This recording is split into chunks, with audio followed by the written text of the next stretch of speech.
उदयवंत तब रावण लीनि सिरथ बैठाई। चला गगन पथ आतुर भय रथ हाँकिन जाय। सियावर रामचंद्र जी की जय।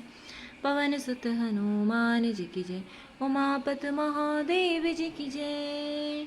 मंगल भवन अमंगल हारी द्रवौ सुदशरथ अजर बिहारी। फिर क्रोध में भरकर रावण ने सीता जी को रथ पर बैठा लिया और वह बड़ी उतावली के साथ आकाश मार्ग से चला, किंतु डर के मारे उससे रथ हाँका नहीं जाता था। सीता जी विलाप कर रही थी, हा जगत के अद्वितीय वीर श्री रघुनाथ जी, आपने किस अपराध से मुझ पर दया भुला दी। हे दुखों के हरने वाले, हे शरणागत को सुख देने वाले, हा रघुकुल रूपी कमल के सूर्य, हा लक्ष्मण, तुम्हारा दोष नहीं है। मैंने क्रोध किया, उसका फल पाया। श्री जानकी जी बहुत प्रकार से विलाप कर रही हैं। हाय, प्रभु की कृपा तो बहुत है, परंतु वे स्नेही प्रभु बहुत दूर रह गए हैं। प्रभु को मेरी यह विपत्ति कौन सुनावे। यज्ञ के अन्न को गदहा खाना चाहता है। सीता जी का भारी विलाप सुनकर जड़ चेतन सभी जीव दुखी हो गए। गिरिद्राज जटायु ने सीता जी की दुख भरी वाणी सुनकर पहचान लिया कि ये रघुकुल तिलक श्री रामचंद्र जी की पत्नी है। उसने देखा कि नीच राक्षस इनको बुरी तरह लिए जा रहा है, जैसे कपिला गाय मलेच्छ के पाल पड़ गई हो। वह बोला, हे सीते पुत्री, भय मत कर, मैं इस राक्षस का नाश करूंगा। यह कहकर वह पक्षी क्रोध में भरकर कैसे दौड़ा, जैसे पर्वत की ओर वज्र छूटता हो। उसने ललकार कर कहा, रे रे दुष्ट, खड़ा क्यों नहीं होता? निडर होकर चल दिया, मुझे तूने नहीं जाना।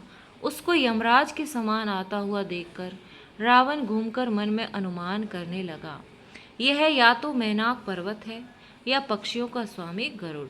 पर वह गरुड़ तो अपने स्वामी विष्णु सहित मेरे बल को जानता है। कुछ पास आने पर रावण ने उसे पहचान लिया और बोला, यह तो बूढ़ा जटायु है, यह मेरे हाथ रूपी तीर्थ में शरीर छोड़ेगा।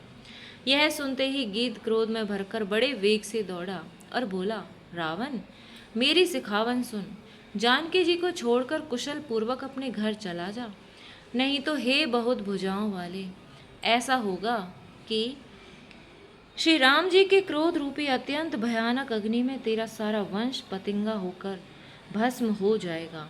योद्धा रावण कुछ उत्तर नहीं देता। तब गिद्ध क्रोध करके दौड़ा। उसने रावण के बाल पकड़कर उसे रथ के नीचे उतार लिया। रावण पृथ्वी पर गिर पड़ा। गिद्ध सीता जी को एक ओर बैठाकर फिर लौटा और चोंचों से मार मार कर रावण के शरीर को विदीर्ण कर डाला। इससे उसे एक घड़ी के लिए मूर्छा हो गई। तब खिसियाए हुए रावण ने क्रोध होकर अत्यंत भयानक कटार निकाली और उससे जटायु के पंख काट डाले। पक्षी जटायु श्री राम जी की अद्भुत लीला स्मरण करके पृथ्वी पर गिर पड़ा। सीता जी को फिर रथ पर चढ़ाकर रावण बड़ी उतावली के साथ चला। उसे भय कम न था। सीता जी आकाश में विलाप करती हुई जा रही हैं, मानो व्याध के वश में पड़ी हुई, जाल में फंसी हुई कोई भयभीत हिरनी हो। पर्वत पर बैठे हुए बंदरों को देखकर सीता जी ने हरिनाम लेकर वस्त्र डाल दिया। इस प्रकार वह सीता जी को ले गया और उन्हें अशोक वन में जा रखा। हारि पराखल बहुविधि भय अरु प्रीति दिखाई। तब अशोक पादप तर राखिसी जतन कराई। सियावर रामचंद्र जी की जय। पवन सुत हनुमान जी की जय। उमापत महादेव जी की जय। मंगल भवनि अमंगल हारी द्रवौ सुदशरथ अजर बिहारी। सीता जी को बहुत प्रकार से भय और प्रीति दिखलाकर जब वह दुष्ट हार गया, तब उन्हें सब करा के, सब व्यवस्था ठीक करा के अशोक वृक्ष के नीचे रख दिया। नवाहन परायण छठा विश्राम। जेहि विधि कपट कुरंग संग धाई चले श्री राम। सोच सीता राखी उर रटति रहति हरि नाम। सियावर रामचंद्र जी की जय। पवन सुत हनुमान जी की जय।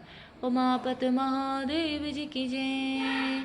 मंगल भवनि अमंगल हारी द्रवौ सुदशरथ अजर बिहारी।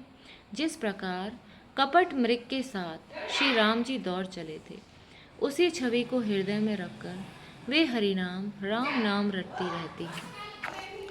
इधर श्री रघुनाथ जी छोटे भाई लक्ष्मण को आते देखकर ब्राह्मण रूप में बहुत चिंता की और कहा, हे भाई, तुमने जानकी को अकेली छोड़ दिया और मेरी आज्ञा का उल्लंघन कर यहाँ चले आए।